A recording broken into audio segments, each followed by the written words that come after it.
Sahabat-sahabat Gembala Salah yang terkasih, hari ini Minggu 7 Januari 2024, bacaan diambil dari Injil Matius bab 2 ayat 1 sampai dengan 12 dengan tema Bertemu Yesus mempunyai jalan baru.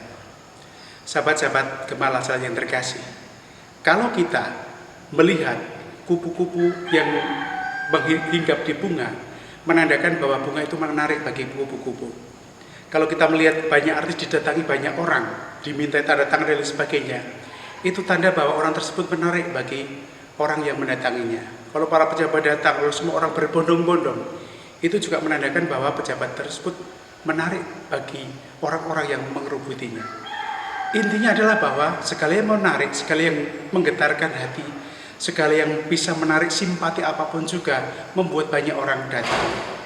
Semut pun juga datang kalau ada gula. Karena apa? Karena ada rasa manisnya.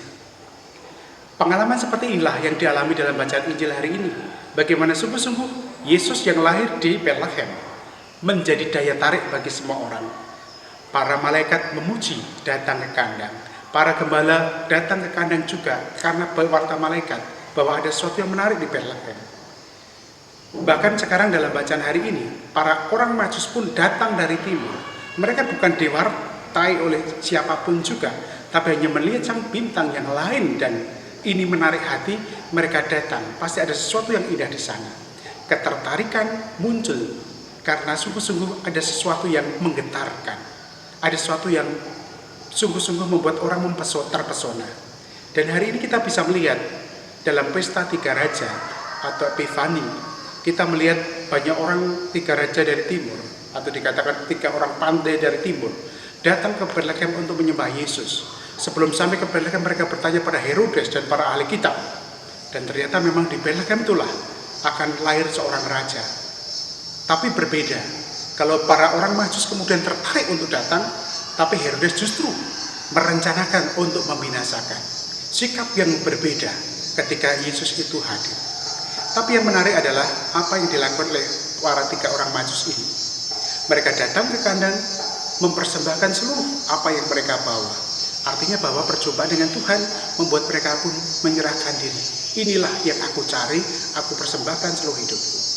Bahkan dikatakan ketika pulang, dikatakan dalam bacaan Injil, dan mereka menempuh jalan lain. Kenapa? Karena perjumpaan dengan Tuhan Yesus membuat mereka punya arah baru, punya jalan baru. Yang menarik hati mereka, membuat mereka tergetar. Dan getaran dalam hati itu tidak membuat mereka kemudian diam, tapi getaran dalam hati itulah membuat mereka kemudian punya jalan baru, punya cara hidup yang baru.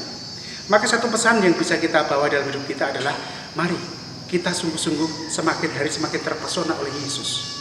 Kalau kita tidak punya keterpesonaan, ketertarikan, maka yang terjadi adalah iman itu kurang berakar dan mendalam.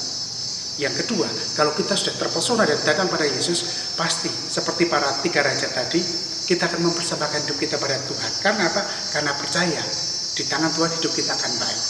Dan yang ketiga, kalau kita sudah percaya dan sudah berserah pada Tuhan, kita kemudian punya jalan baru. Karena Natal lahir itu tidak hanya Yesus yang lahir ke dunia, tapi diri kita, hati kita pun juga harus lahir baru menurut nasihat Sang Natal ini. Dan kebetulan hari ini juga Hari Anak Misioner sedunia dengan tema Jadilah Pembawa Damai. Semoga seperti 3 raja kita pun menjadi pembawa damai. Tapi itu akan bisa terjadi kalau pertama-tama kita seperti yang ditempuh 3 raja tadi, menempuh jalan lain, menjadi manusia baru, hidup secara baru, dan dengan cara yang baru membuat hidup kita menjadi pembawa damai bagi yang lain. Tuhan memberkati.